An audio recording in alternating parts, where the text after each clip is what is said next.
Halk televizyonuna sahip çıkıyor.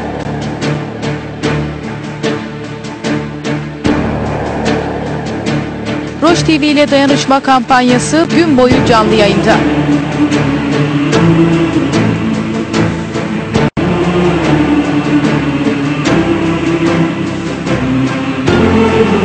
Haber alma hakkınızın kısıtlanmaması için, katliamların karanlıkta kalmaması için, özgürlük, barış ve demokrasi sesinin susmaması için sen de Roj TV'ye sahip çık. Rojameye. Özgürlüğün ve demokrasinin sesinden merhaba sevgili izleyiciler. Rojameye programı özel yayınımız devam ediyor. Türkçe olarak yayınımız devam edecek.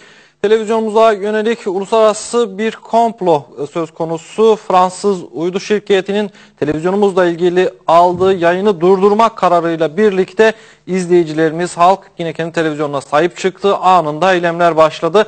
Bugün de konuştuğumuz bu saatlerde de Paris, Fransa'nın başkenti Paris'te, Almanya'nın önemli merkezlerinde, Kürdistan'ın önemli merkezlerinde televizyonumuz için, televizyonumuzun susturulmaması için eylemler başlamış durumda. Aslında bu eylemler dün başlamıştı. Sadece bizim televizyonumuzla ilgili değil, yine bu yayın akışımız içerisinde gündemde öne çıkan gelişmeleri de, sıcak gelişmeleri de sizlerle paylaşacağız. Kürt Halk Önderi Abdullah Öcalan'la ilgili gelişmeler var. Yine Roboski ile ilgili gelişmeler var. Bunları da yayın akışımız içerisinde ekranlarınıza taşıyacağız. Rojameye kampanyasında Türkçe bölümü başlıyor. Türkiye, terörist, Türkiye, terörist, Roj TV, rejim, Bengali ve Kürdistan, Bengali. Dünya bunun şahidi olsun. Biz bütün dünyada ülke demokratlara çağrı yapıyoruz. Bu faşizme karşı sessiz kalmayın. Bu faşizme karşı sessiz kalırsanız siz de onları bir kişi kalınca kadar namusluca, onurluca, şereflice direneceğiz. Biz çok diyeceksiniz. Arkadaşlar, şimdi Roj TV'nin yayınlanması bir Fransa şirketi üzerinedir. AKP hükümeti bugün uygulamış olduğu politikayla yoğun bir tutuklama pozisyonuna girmiştir.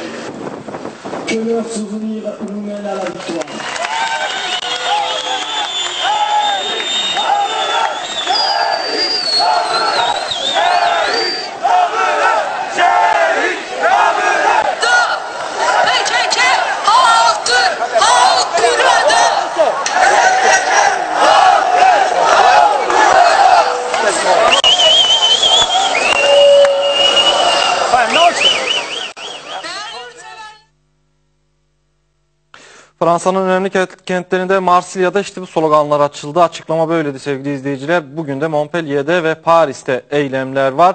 Faşizme boyun eğmeyeceğiz, faşizme geçit yok sloganları atıldı ki televizyonumuz açısından da önemli bir destekli. Birçok merkezde eylemler var. Bu eylemlerin en önemlisi de hiç kuşku yok ki Fransa'nın başkenti Paris'te. Neden bu eylem önemli? Selma Akkaya'dan alacağız. Gazeteci Selma Akkaya detayları bize aktaracak. Selma merhaba. Merhaba, iyi yayınlar. Teşekkürler Selma. Hemen senden detay istiyoruz. Paris'teki eylemle ilgili başladı mı, başlayacak mı? Eylem saat 1'de başlayacak. Şu anda dünden itibaren halkın kurumlara gelmesiyle birlikte hızla böyle bir eylem kararı alındı. PK öncülüğünde yapılan eyleme şu anda kitleler derneklerde bekliyor. Saat 1'de başlayacak eylem. Ötelsat binası önünde gerçekleştirilecek. Evet. Şu anda atmosfer yani eylemin çok kitlesel geçeceği yönde. Peki Ötelsat'ın aldığı bu kararla birlikte Fransız basını meseleyi, haberi nasıl gördü, bu yaşananlar, bu kararı? Yine tepkiler var mı? Nedir durum? İlk tepki sınır tanımayan gazeteciler örgütünden geldi. Ve bu kararı şokla karşıladıklarını belirtmişti. Mahkemenin Roj TV hakkında böyle bir karar almadığı halde Ötelsat'ın böyle bir karar almasının basın özgürlüğü açısından utanç verici olduğunu belirtmişti. Bunun dışında Fransız basını konuya yer vermedi. Özellikle televizyon kanallarının uyduları da Eutelsat üzerinde olması böylesi bir haberin Fransız basın tarafında işlenmesine engel oldu. Dünden itibaren Sarkozy'nin Erdoğan'a yazdığı mektup gündemdeydi. O mektupta da görüldüğü gibi Fransa yine Kürtleri bir sürece kurban etti. Evet. Peki Fransa'nın diğer kentlerinde de eylem haberleri geliyor. Marsilya'da dün vardı değil mi? Bugün Marsilya'da vardı. Diğer Bordeaux ve benzeri kentlerde de başvuruların yapıldığı eylem için. Bugün Paris'te de ilki gerçekleşecek ama hafta içinde sanırım kurumlar tarafından eylemler devam edecek. Selma çok teşekkürler. Kolay gelsin aktardığın bilgiler için. Teşekkürler. İyi yayınlar. Le Rojarat, li kidere hund dibin, di var roje tarihê de mixaxa xadîkar bikin.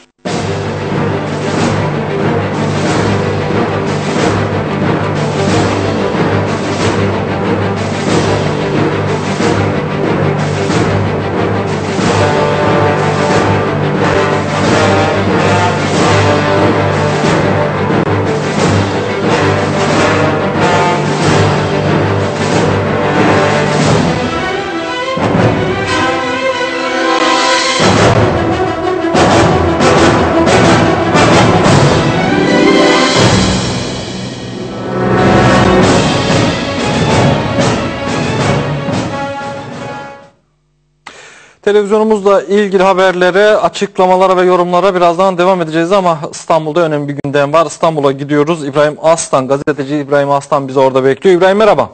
Merhaba Erdem. İbrahim, Kürt Halk Önderi Abdullah Öcalan'la ilgili kurulan bir inisiyatif vardı. Hem onunla ilgili bir gelişme var ve tabii ki gözaltılar var İstanbul'da ve Tatvan'da gözaltılar var. Hemen senden detay istiyoruz. Erdem, evet bildiğiniz gibi PKK lideri Abdullah Öcalan yaklaşık 6 aydır avukatlarıyla görüştürülmüyor çeşitli gerekçelerle. Buna ilişkin bu çerçevede Türkiye'de 7 kadının politikacı, insan hakları aktivisti